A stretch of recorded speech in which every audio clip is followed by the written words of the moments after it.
Bonjour frères et sœurs, restez bénis et restez forts.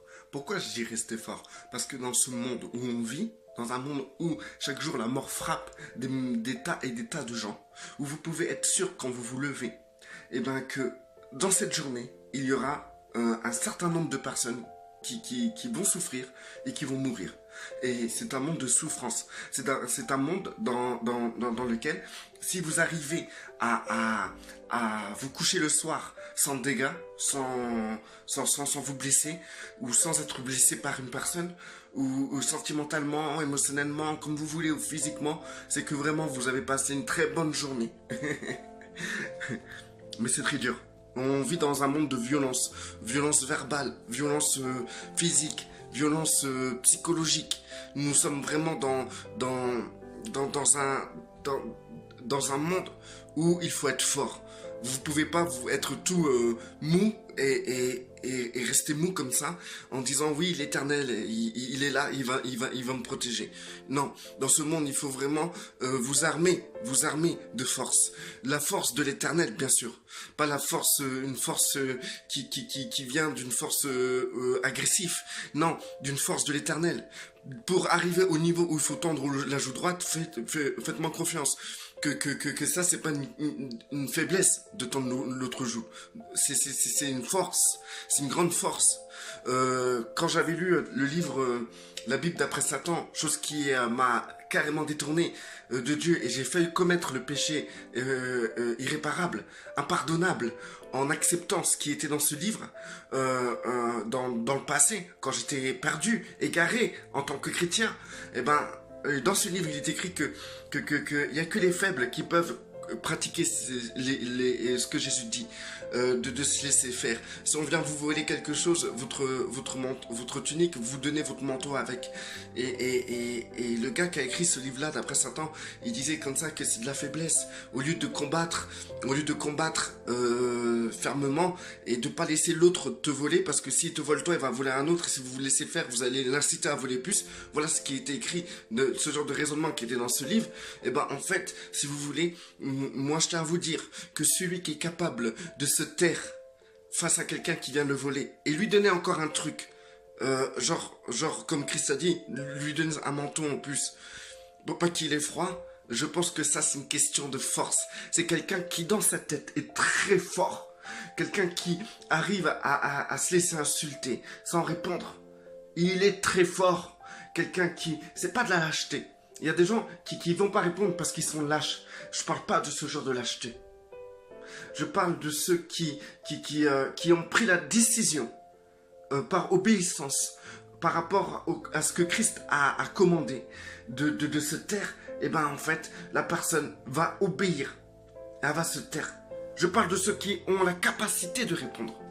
Maintenant, ceux qui n'ont pas la capacité de répondre, peut-être pour eux, ce qui est fort, c'est au contraire, c'est être face à la personne et lui dire, ok, tu m'insultes de ça, tu m'insultes de ça, et ben moi je te bénis au nom de mon Seigneur Yeshua.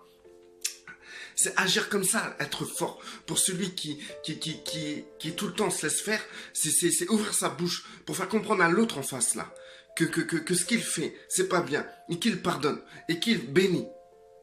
Et ben ça, c'est de la force. Je parle de la force qui est celle qui vient d'en haut, pas de la force qui vient de l'agressivité. Alors, dans ce monde de fou, quand vous allez au travail, il vous faut de la force.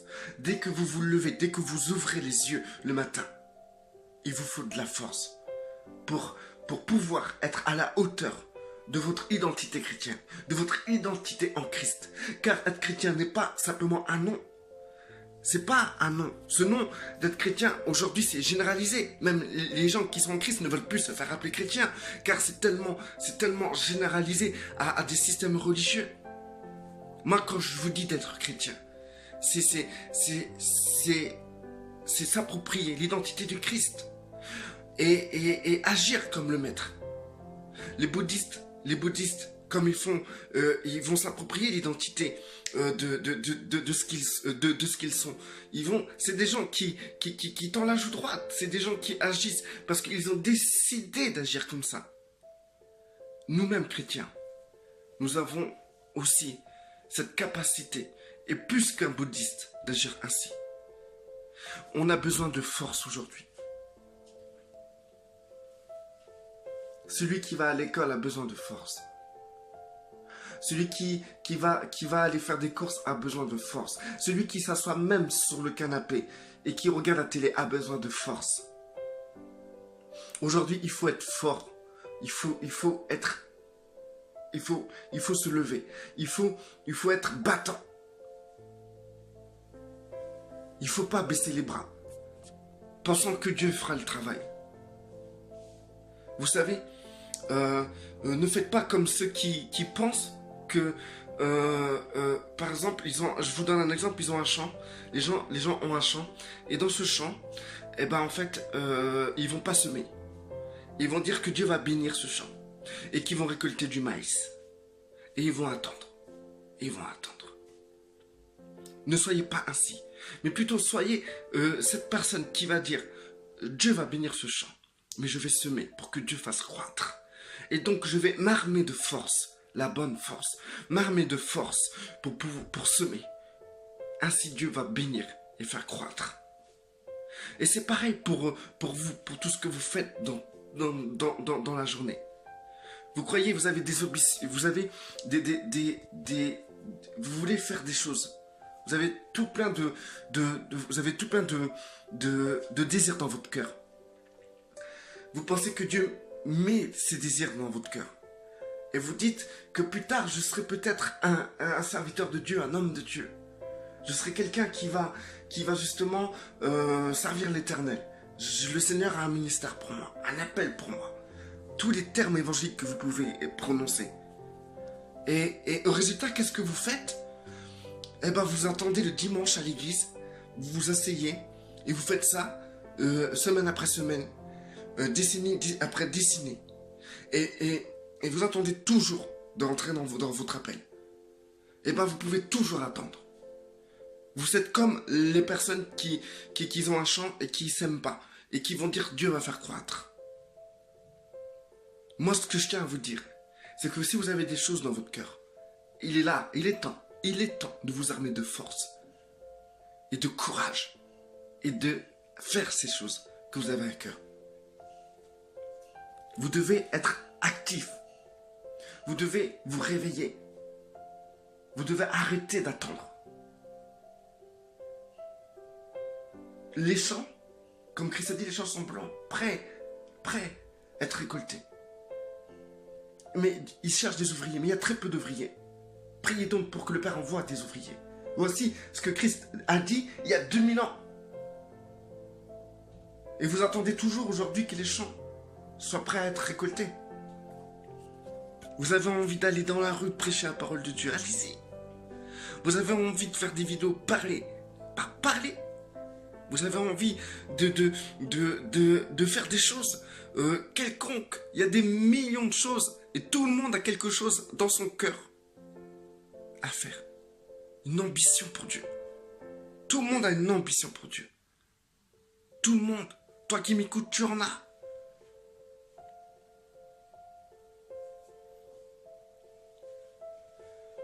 Quelqu'un qui veut élever ses enfants, il faut qu'il soit armé de force.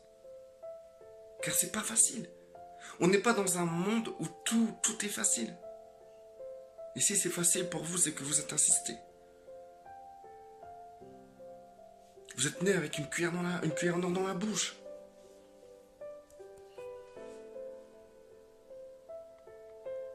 Vous ne pouvez pas vous rendre compte du champ de combat où nous sommes aujourd'hui sur Terre.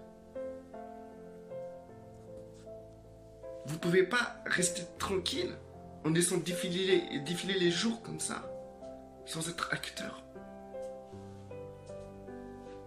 Vous dites oui, mais attendez, Dieu, il faut qu'il me prépare, il faut que je sois prêt. Mais ça fait 10 ans que tu es prêt. Qu'est-ce que t'as?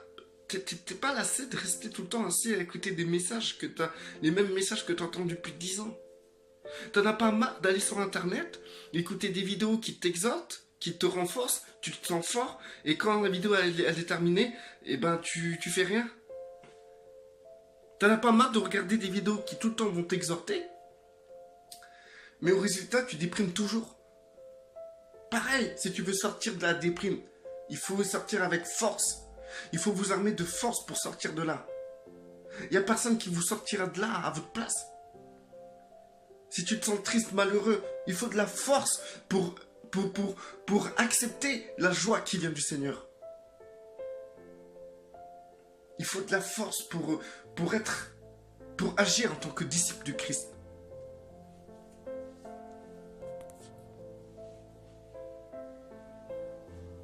Si tu veux quelque chose, lève-toi et va chercher cette chose. Combat pour avoir cette chose. Les gens ont oublié dans quel monde on vit, parce que on vit dans un monde de paix. Je parle des gens qui sont dans les pays riches, parce que les gens qui sont dans les pauvres, c'est pour ça qu'en Afrique, il y a plus de réveil. C'est pour ça qu'en Inde, en Chine, les gens sont réveillés. Quand ils vont en Christ, ils y vont à fond. Parce que tous les jours, ils ont dans leur conscience la misère de ce monde.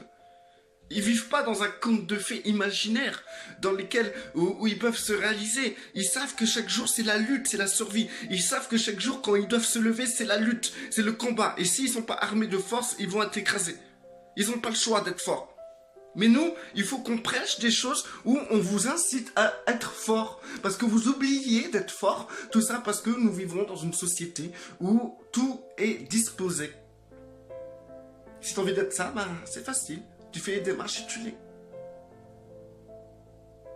On oublie d'être fort. Et c'est pour ça que dans le monde là, dans le monde des pays riches, il y a autant de chrétiens qui sont dans des dépressions. Parce qu'ils oublient d'être forts. Parce qu'ils ont tellement l'habitude de la facilité que lorsqu'il leur arrive un obstacle, un événement, ou une épreuve, ils sont tout écrasés, tout raplatis. Parce que dans leur système de vie, de tous les jours, ils ont une facilité d'agir que quand ils se lèvent, ils n'ont pas cette pensée, cette pensée que dans cette journée, il y aura de la souffrance, et qu'il faut être fort, et qu'il faut se lever, et qu'il faut combattre. On croit parce qu'il n'y a pas une troisième guerre mondiale qu'il n'y a pas de combat. On croit que tout va bien. Mais chaque jour que tu te lèves est un combat où ta vie est en jeu. Tu prends la voiture, ta vie est en jeu. Tu vas au travail, ta vie est en jeu. Tu laisses tes enfants à l'école, la vie de tes enfants est en jeu. T'as pas de nouvelles de ta famille, tout se passe bien. Mais chaque jour, ta famille, la vie de ta famille est en jeu.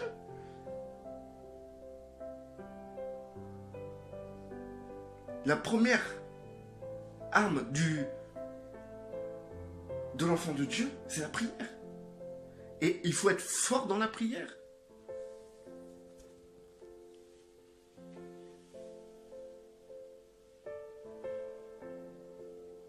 Il faut se rendre compte qu'on ne sommes pas dans un monde qui est à votre faveur. Ce monde est déjà à l'origine, dès votre naissance, contre vous. Et en plus de ça, vous vous amusez à venir à Christ et à naître de nouveau, encore une fois, à naître de nouveau, et avoir encore le monde doublement sur votre dos. Parce que quand vous sortez dehors, vous voyez le monde là, vous sourire, tout ça. Que en vérité, ce monde vous regarde d'un air très très très très méchant, prêt à vous détruire, prêt à vous écraser. Je m'adresse à tous ceux qui justement vivent dans ce principe, qui ont carrément oublié qu'il faut lutter et qu'il faut être fort. Et que même quand tout va bien, il faut qu'ils soient armés, que leurs pensées soient armées de force. Je vous dis pas de vous attendre un malheur. Malgré que le malheur nous guette tous les jours. Malgré que le malheur peut tomber à n'importe quel moment sur vous. Je vous dis simplement qu'il faut comprendre que quand vous vous levez le matin, il faut déjà vous armer de force qui vient d'en haut. Ne pas être surpris. Je vous dis, ça va très vite. Il suffit de rester une demi-heure devant une télévision pour perdre cette pensée de garder la force, de s'armer de force. On regarde des films, on va aller travailler, on a de l'argent, on va aller faire des courses, on va s'acheter des trucs qu'on aime bien, et ça va vite pour perdre cet équilibre que nous devons être dans le Seigneur, c'est-à-dire des gens violents et des gens forts. Ça va très vite. Et une fois que c'est perdu, qu'on est dans le fil de la consommation, de la société de consommation, du bien-être de nos sociétés, eh ben, le moindre détail, le moindre conflit, la moindre personne qui vous parle mal, réaction de défense. Pourquoi? Parce que nous n'avons pas préparé notre défense, donc on va être agressif. Ou on va être déstabilisé, et on va rentrer dans une dépression. Il faut arrêter les cachets, il faut s'armer de force. Restez bénis et restez forts.